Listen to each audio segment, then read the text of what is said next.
Hola! Oi! Well, what are you supposed to say? I'm not really sure. Mark here with Wolters World, and today we're going to be learning the differences between Portuguese, or the Portuguese spoken in Europe, and Brazilian Portuguese, because a lot of people think, oh, I study Portuguese, I speak Portuguese, but there is a difference. And actually, depending where you go, they'll actually call it a different language. Here in Portugal, they don't say they speak Brazilian Portuguese in Brazil. They say they speak Brasileiro.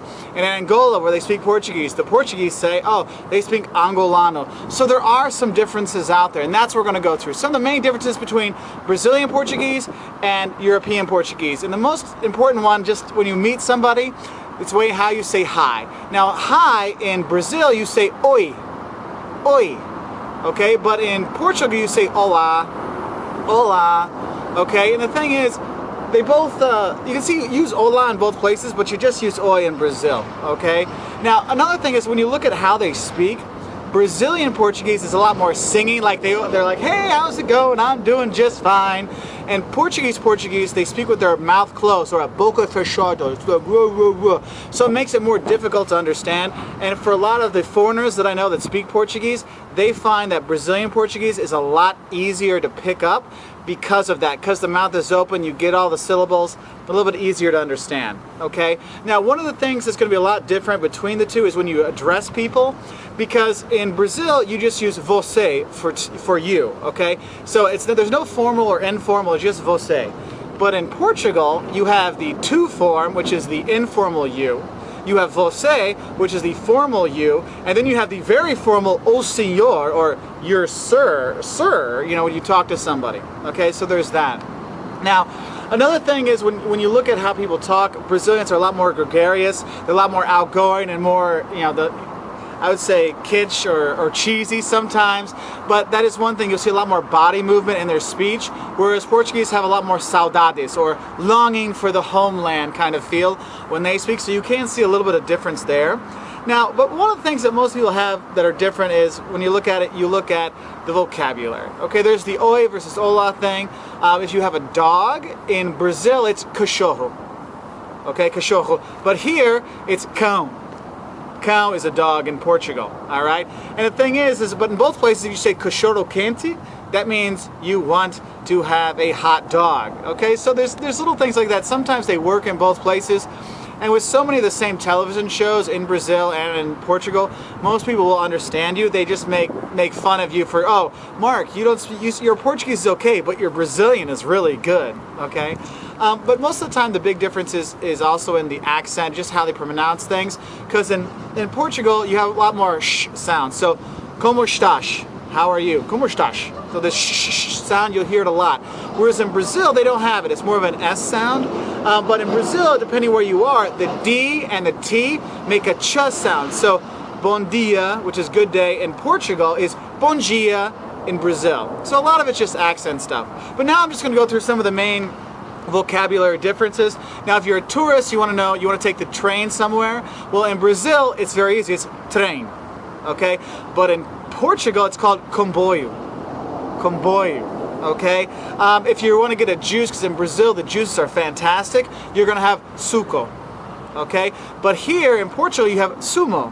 So some of it you can pretty much kind of guess what the differences are, but there are some slight differences because part of it is in Brazil there's a lot more influences from other parts of Europe, also with the natives that were in Brazil originally that influence it. For example, you know, if you're looking at pineapple in Portugal is Ananas. Okay, whereas in Brazil it's called Abacaxi. Okay, you're going to see a lot of X. Anytime there's an X in a Portuguese word, it's a Brazilian word. Okay, it's coming from Brazil. Okay, other things as a tourist that might be important to you is if you're looking at breakfast in Brazil, it's called café da manhã. Okay, café da manhã, coffee of the morning. Okay, but in Portugal it's called Pequeno almoço, which is little lunch. Okay, so there's that there. So if you're a tourist, you're going to take a bus, and a bus in Brazil is ônibus, but in Portugal it's an autocarro. Autocarro, that's the biggest one that if you talk to Brazilians, they'll always mention that one, okay? Other things, if you're looking at slang words, you want to say something's cool. Cool in Brazilian is legal. Legal, legal, legal. But in Portugal, you say Gira or Fixe or something like that, and those two don't really work in either of the other places. One word that can get you in trouble is the word bicha. Okay, bicha in Portugal means line, like to stand in a line, but in Brazil, to stand in a line is fila.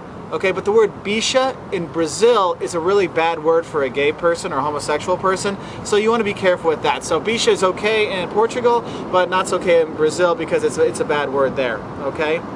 Other things that are out there is if you look at how they use gerunds.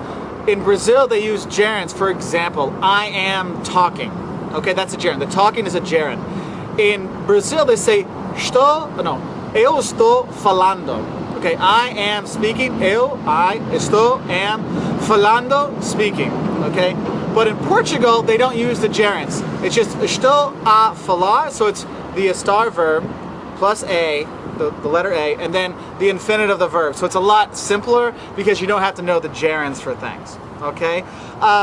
Some other stuff that's out there is you might notice there's some difference in spellings. Okay. You know, for example, like they'll drop C's in Brazil, so action or axao.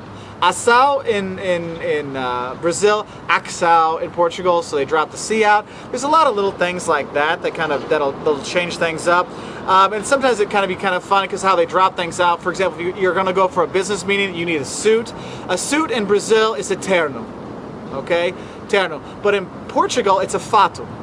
But a fato in Brazil is a fact. So sometimes there's just these little things that kind of, you know, brighten up the Brazilians and Portuguese days when a foreigner is trying to speak Portuguese. So that's kind of funny. And kind of the last one there's two last ones I want to talk about. One, if you want to say bye to somebody, here in Portugal you say adeus. Or to God, adeus, like adios in Spanish, adeus. But they use that all over the Portuguese world, but just here, you always use adeus. But in Brazil, you can say adeus, but usually you say ciao, which is the influence of the Italians that came to Sao Paulo. They say ciao, okay? So you have those two there. And as a tourist, we will have one important thing to do is relax and have a beer. And here's the thing, when you go to grab a beer in Brazil, you have a shop. Or a choppy, a chopinho, a little beer, shop. Okay, that's a beer from tap. Oh, hey, eu quero shop. I want a beer. But in Portugal, you have an Imperial. Okay, so for beer, it's important. Beer is cerveja in both places, but if you want to get a draft beer, Brazil, it's a shopping, and in Portugal, it's an Imperial. So I hope that gives you a rough idea of some of the differences in Portuguese between Portuguese from Brazil and Portuguese from Portugal.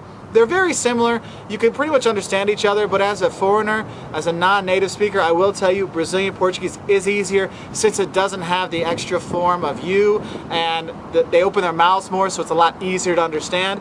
But they're both great to learn. I highly recommend you do try to learn them. There's over 300 million people in the world that speak Portuguese. You have Brazil, which is a booming economy, Angola, big booming economy, so there's work there. So you can try to learn some Portuguese and do business there. All kinds of great stuff. Now, if you want to learn some Portuguese and more about Brazil or Portugal, please check us out on our website at www.woltersworld.com. We're also on Facebook and Twitter. And if you know some other differences between Brazilian Portuguese and Portuguese Portuguese, please leave a comment below. We'd really appreciate it. And bye from, or adeus, or ciao from, well, we're in Portugal, so I'd say adeus from the Belém district in Lisbon, Portugal. Bye.